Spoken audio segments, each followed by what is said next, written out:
अज्ञानतिमिरान्धस्य ज्ञानाञ्जनशलाकया चक्षुरुन्मीलितं येन तस्मै श्रीगुरवे नमः। नारायण परावेदा देवानारायणाङ्गजाः नारायण परालोका नारायण परामखाः नारायण परो योगो नारायण परन्तपः नारायण परं ज्ञानं Narayan परागतिः।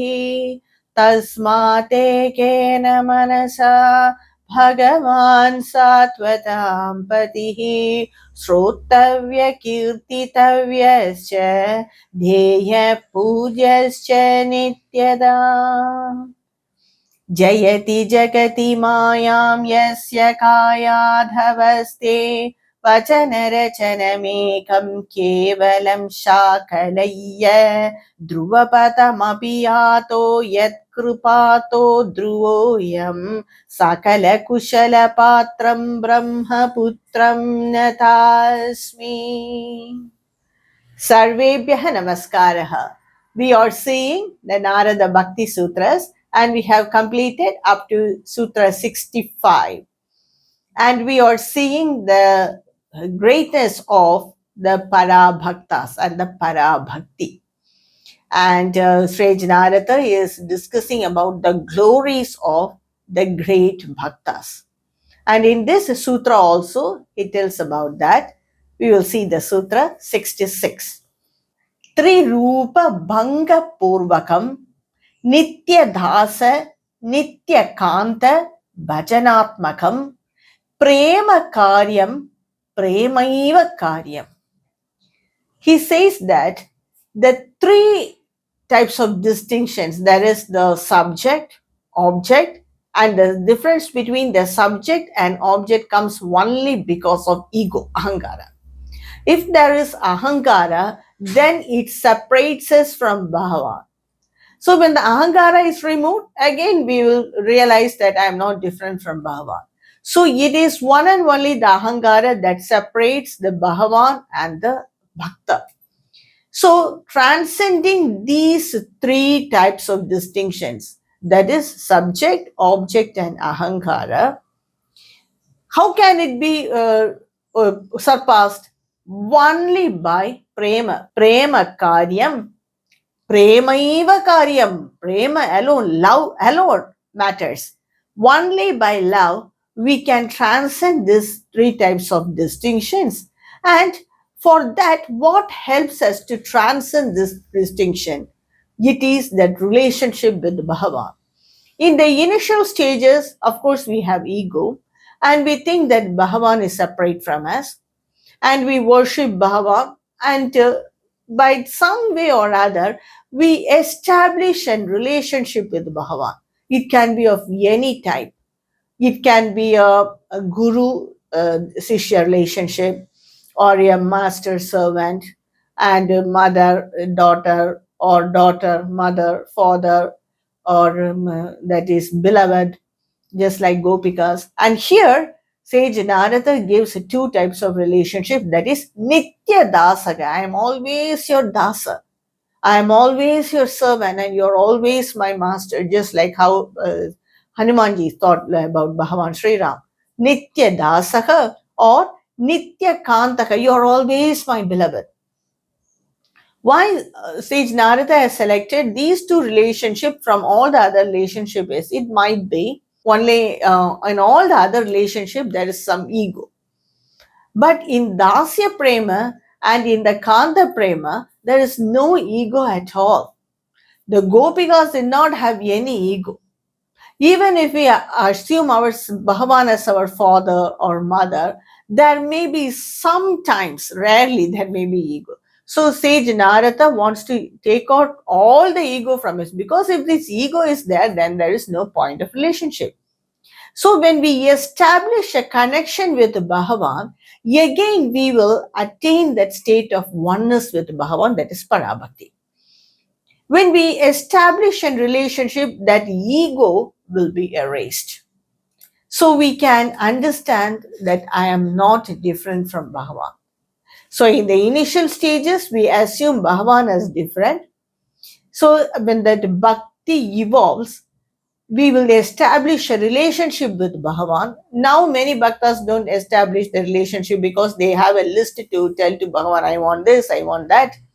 When we do not have any expectation from Bhagavan in that stage, we will gradually establish a relationship with Bhagavan, and gradually that relationship will also dissolve and only bhakti will be there. That is when we reach that para-bhakti stage. So all this can be done only by love. Somehow in the path of bhakti, we must feel that I am the bhaga of Bhagavan. I am part of Bhagavan. Then gradually when it improves, we will feel that I am not different from Bhagavan. So to feel that I am bhaga of Bhagavan only, we have to establish a relationship. We have to communicate with relationship. Many people communicate with Bhagavan Krishna as their son, and they tell all their worries about it. That are all possible in the initial stages, but gradually this will develop, and at one stage we will not complain anything to Bhagavan. We will just see him, enjoy him, admire him. Then that difference will not be there. There will be no difference that he is Bhagavan and I am Bhakta. That will be dissolved. That is the complete dissolution of our ego. Then we will not feel different from Bhagavan. One has to go to that stage. For all that, we have to establish a relationship with Bhagavan, and that is possible only by love, says Sage Narada. This is how the Saguna Bhakti develops into Nirguna Bhakti. The next sutra, Sage Narada says, Bhakta Ekantino Mukhyaha. So, which bhaktas are Mukhya bhaktas? That bhaktas who have that Ekantina relationship. That Ekantina means one-pointed relationship.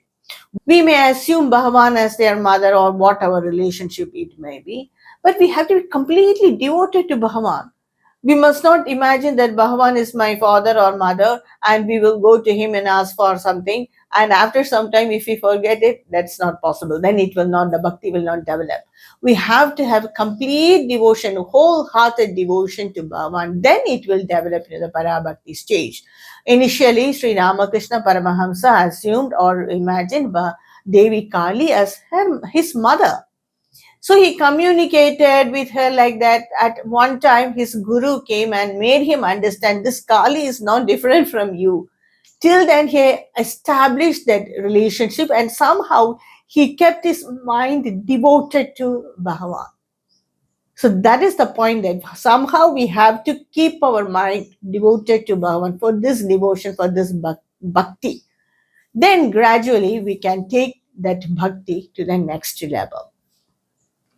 Usually there are two stages, that is the very elementary stage and the higher level of bhakti. In the elementary stage, which is very famously said as the Gauna Bhakti, many of the bhaktas are still in that stage. We request Bhagavan to give us some benefit, and at one stage, sometimes we may get, sometimes we may not be get. So anyway, we will be saturated by asking again and again, and that bhakti will grow. Sometimes we will be so happy that he has given me so much, enough of asking him, and then we dissolve our ego and concentrate completely on Bhagavan. Some bhaktas are still there. They do not go to Bhagavan for any benefits. They just want Bhagavan. Even the gurus say that Bhagavan will be waiting. Is there any bhakta who wants me? They all come to me for some material benefits. So are there any bhakta who really want me? He will be thinking like that, it seems. So if we want Bhagavan alone, that is one-pointed devotion. Such bhaktas are the Mukhya bhaktas. Their bhakti is supreme. We have to look up to them. All their energies are directed towards Bhagavan. They do not have any distractions in bhakti. They are completely devoted to Bhagavan. They want only Bhagavan. So that is, they do not have any distractions. Such bhaktas are the mukhya bhaktas. And the next sutra, Sutra 68 is Kantha avarodha romancha ashrubhihi paraspare labhamanaha pavayanti kulani prithivimcha. That is when they are in that para bhakti stage. What happens is the voice will not come out. We will be choking. When we think of Bhagavan itself, the voice will not come out. We will be choking. And romancha, horripilations all over our body. And ashrubhi, tears will be ananda, ashru will be flowing from the eyes. So it's a moment of that union with Bhagavan.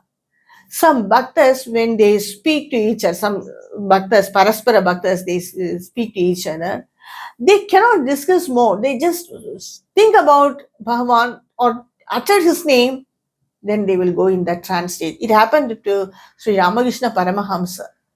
In the final stages of his life, he won't mostly come to temple because he will be 90% of the time he will be in trance state. Sometimes he will come, and if he will come and put a flower to Devi or see her, he will go again. He will be off. He will leave this body consciousness, and in whatever position he is, he will be like that for hours. So that was his state. So much of bhakti immediately transcended into jnana. So all this will happen, and there are bhaktas like this also. So khand avarodha, that is, sound won't come, the choking of voice, and horripilation. There is romancha, horripilations all over the body, and ashrubhi, water, tears coming from the eyes. Paraspare labhamanaha, when they meet, all these reactions will be there. So pavayanti, they make they make punya what? Kulani prithivimcha. If such bhaktas are there in a family, then that family is blessed. Shastra says that if there are such pure bhaktas or para bhaktas in a family, then there are 7 generations above their ancestors and all, and the 7 generations below, the future generations, they all are really blessed and they get the benefit of this. So such bhaktas are very rare. They pavayanti kulani, and they purify their family, prithvincha, and also the place where they live. Just imagine that Kali Gate in Calcutta is not only a place for the Kali temple, it is also the place for Sri Ramakrishna Paramahamsa. And down the south, Tiruvannamalai, it is not only the place for Arunachala, it's also the place of Ramana Maharshi and many more rishis there. So that place itself, Prithvi itself, becomes Pavayanti. It will become purified. It will become blessed. Many people will come there. So these are the benefits of the bhaktas who are present in this world. They also attain mukti, and they will help many others or inspire others to attain mukti. So such people are very rare, and such people are there in a family. That family is blessed, and that place is also blessed, says Sage Narada. I will continue with the rest of the sutras in my next upload. Om Namo Narayanaya.